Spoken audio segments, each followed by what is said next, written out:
চকরিয়াবাসী, পেকুয়াবাসী, আমার প্রাণপ্রিয় বাংলাদেশের মানুষ, আমার ভাই বন্ধু মুরব্বীগণ, আমার নেতৃবৃন্দ, আমি আজকে আপনাদের সামনে ভাষণ দিতে আসি নাই। আপনারা দয়া করে শান্ত হন। আমি আপনাদের সামনে আজকে বক্তৃতা দিতে আসি নাই। বাংলাদেশের মানুষের সামনে জুলুম নির্যাতনের নিপাত হওয়ার ঘোষণা দিতে এসেছি। আজকে থেকে এই দেশে জুলুমের অবসান হলো। কেউ নির্যাতন করতে পারবে না, যেই দলেরই হোক, আমার দলের হোক, অন্য দলের হোক, যেই দলেরই হোক, কোন মানুষের উপরে অত্যাচার করতে পারবে না, নির্যাতন করতে পারবে না, জুলুম সহ্য করা হবে না। আইনের শাসন কায়েম করা হবে। এই দেশে আইনের শাসন বাস্তবায়নের মধ্য দিয়ে শত সহস্র শহীদের স্বপ্নকে বাস্তবায়ন করা হবে।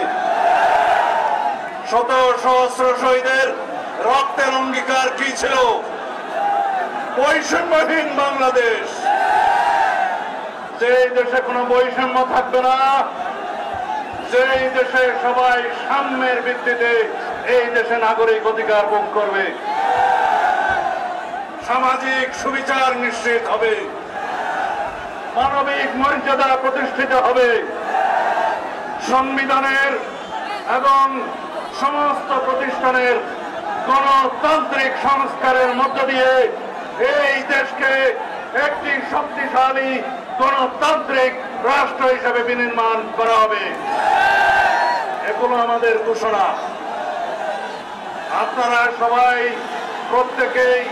প্রত্যেকের প্রতি যার যার অধিকার আছে সেই অধিকার যেন সমুন্নত রাখেন, সেই চেষ্টা করে যাবেন। আজকে পতিত স্বৈরাচারী শেখ হাসিনা কোথায়? দিল্লিতে বসে আছে। যদি দেখার সুযোগ হয়, আমার এলাকার চকরিয়া, পেকুয়াবাসী, কক্সবাজারবাসীর এই আনন্দ উল্লাস দেখে যাও। এত আনন্দ, এত উল্লাস, এত আবেগ কিসের জন্য? স্বৈরাচারের পতনের জন্য। এত শহীদ, এত রক্তদান কিসের জন্য? প্রকৃত স্বাধীন সার্বভৌম গণতান্ত্রিক রাষ্ট্র বিনির্মাণের জন্য। এই দেশে আর কোনদিন স্বৈরাচারের উৎপত্তি হবে? কোনদিন এই দেশে আর শেখ হাসিনার মতো স্বৈরাচারের জন্ম হবে? আওয়ামী বাকশালীরা শুনে রাখো, গণহত্যা করার পর এই দেশে আওয়ামী লীগের নামে কোন রাজনীতি হবে না। বাকশালীদের কোন রাজনীতি এই দেশে হবে না। গণহত্যার দায় স্বীকার করে ক্ষমা প্রার্থনা করা হলেও তাদের বিচার নিশ্চিত করা হবে। এই বাংলার মাটিতে মানবাধিকার কি যেন আন্তর্জাতিক মানবতা বিরোধী অপরাধ আদালত একটা আছে না? কে করে গেছে?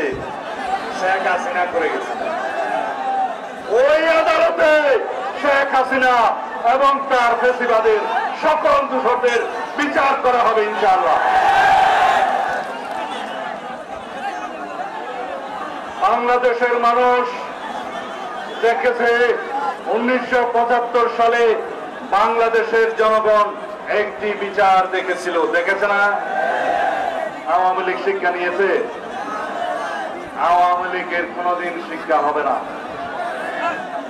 বাংলাদেশে গণহত্যা চালিয়ে হেলিকপ্টার থেকে গুলি করে শিশু এবং নারীদের হত্যা করে আবার যদি আওয়ামী লীগ নির্বাচন করতে আসে, আপনাদের কাছে ভোট চাইতে আসে, আপনারা কি সেটা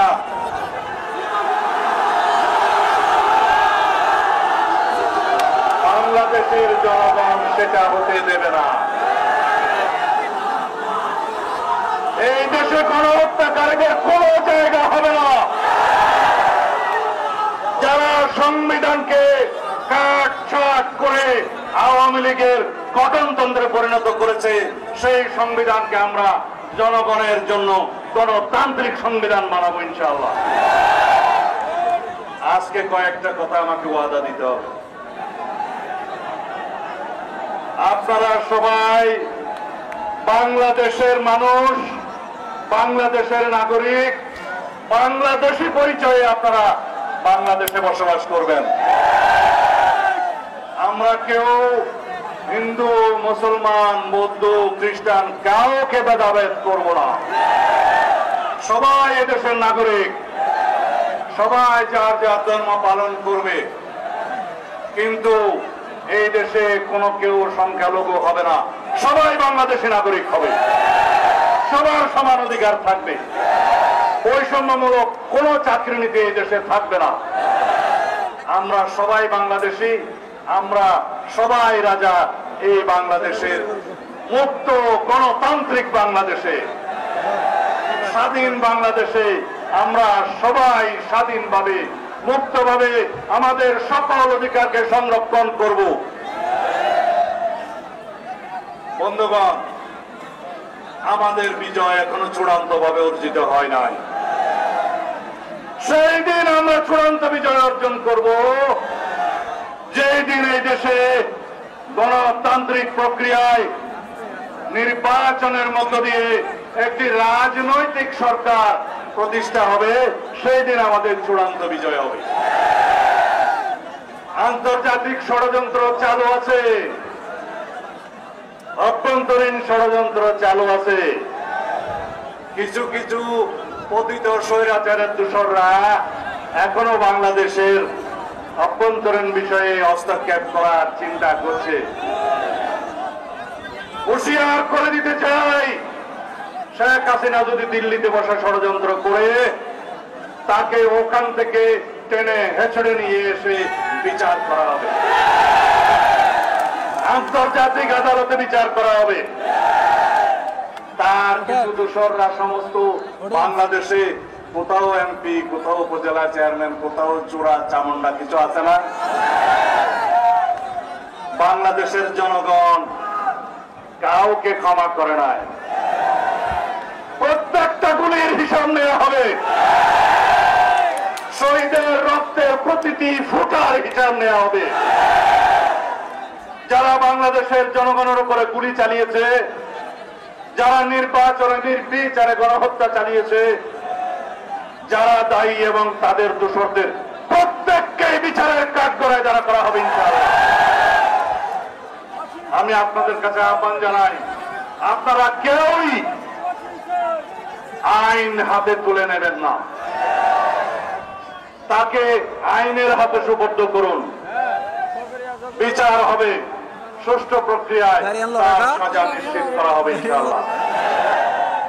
আমি সরকারি কর্মকর্তা, কর্মচারী, পুলিশ ভাই বন্ধু যারা আছেন, গণপ্রজাতন্ত্রী বাংলাদেশের যারা সরকারি কর্মচারী হিসেবে আছেন, সবার কাছে অনুরোধ জানাই, আপনারা যা স্বৈরাচারের দোষর হিসেবে ভূমিকা পালন করেছেন, আমরা আপনাদেরকে ক্ষমা করে দিয়েছি।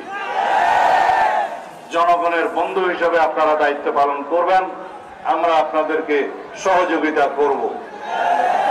অতীতের মতো এই দেশে কোন দুঃশাসকের সহযোগী আপনারা হবেন না।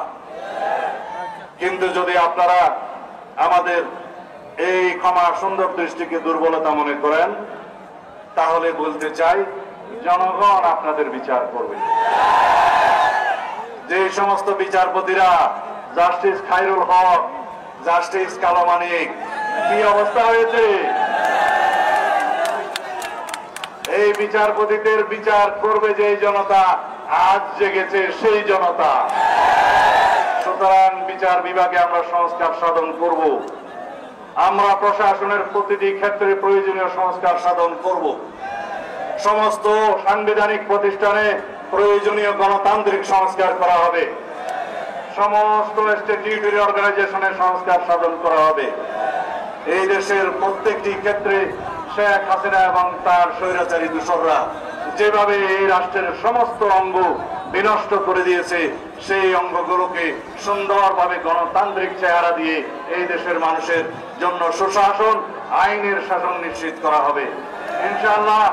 আমরা আগামীতে আপনাদেরকে বলতে চাই, আপনারা আন্দোলন অব্যাহত রাখবেন, রাজপথে আপনাদের কণ্ঠ উচ্চারিত হতে থাকবে, আপনাদের অধিকার যাতে কেউ ছিনিয়ে না নিতে পারে সেই জন্য আপনারা সবসময় সোচ্চার থাকবেন। ভবিষ্যতের সরকারও যাতে স্বৈরাচারী না হয়ে উঠতে পারে সেই জন্য আপনারা আপনাদের অধিকারের বিষয়ে সব সময় সোচ্চার থাকবেন। সুতরাং জনগণের আন্দোলন অব্যাহত থাকবে, জনগণের রাজপথের আন্দোলন অব্যাহত রাখতে হবে, এই জন্য যে এখনো আওয়ামী বাকশালীদের ষড়যন্ত্র শেষ হয় নাই। আপনাদের আহ্বান জানাই সকল সময়ে সেই সমস্ত ষড়যন্ত্রকে বিনষ্ট করার জন্য প্রতি মুহূর্তে আপনারা সজাগ থাকবেন। যেদিন গণতান্ত্রিক প্রক্রিয়ার মধ্য দিয়ে জনগণের নির্বাচিত একটি সরকার সংসদে বসবে, সেদিন আমাদের প্রাথমিক বিজয় হবে। জনগণের অধিকার যাতে আমরা সমুন্নত রাখতে পারি, সেজন্য যাতে আমরা সব সময় সংগ্রামে লিপ্ত থাকতে পারি, সেজন্য আমাদেরকে প্রস্তুত থাকতে হবে। আমি আজকে আরো একটি জায়গায় আমাকে যেতে হবে, পেকুয়াতে যেতে হবে, ওখানে আমাদের পেকুয়াবাসী অপেক্ষা করছে। আপনারা যদি অনুমতি দেন আমি আপনাদের অনুমতি নিয়ে রওনা হতে পারি, দেখা হবে ইনশাআল্লাহ। আমি আজকে জীবিত, আমি আপনাদের সামনে আজকে জীবিত থেকে কথা বলছি। আমি জীবনে চিন্তা করি নাই আমি বেঁচে থাকবো। আমার দুটি কথা শুনেন ভাই বন্ধুগণ, আমার দুটি কথা শুনেন। আমি যখন শেখ হাসিনার মৃত্যু কূপে অন্ধকার গুহায় প্রতি মুহূর্তে মৃত্যুর প্রহর গুনছিলাম, তখন আমার হৃদয়ে ছিল এই চেকরিয়া পেকুয়াবাসী। আমি জানতাম আপনারা আল্লাহর দরবার দু হাত তুলে আমার জন্য দোয়া করছেন। আমি যখন বলতাম আমার লাশ দয়া করে আমার পরিবারের হাতে তুলে দিবেন, কোনো জবাব পেতাম না। যদি আমার মৃত্যু হতো ওখানে, যদি তারা আমাকে হত্যা করত, তাহলে হয়তো আমি আপনাদের সামনে আজকে দাঁড়াতে পারতাম না। আল্লাহ রাব্বুল আলামিনের ফয়সালা উত্তম ফয়সালা। আল্লাহর দরবারে অশ্রু সজল নয়নে প্রার্থনা করতাম, ইয়া আল্লাহ, তুমি কি আমার কবর আমার ওয়ারিসদেরকে দেখাবা না? আমার কি বাংলাদেশের মাটিতে জানাজা হবে না?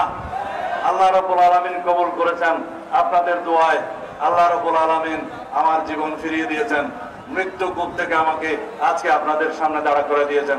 আমি অপরন্ত শুকরিয়া আদায় করছি আল্লাহর দরবারে।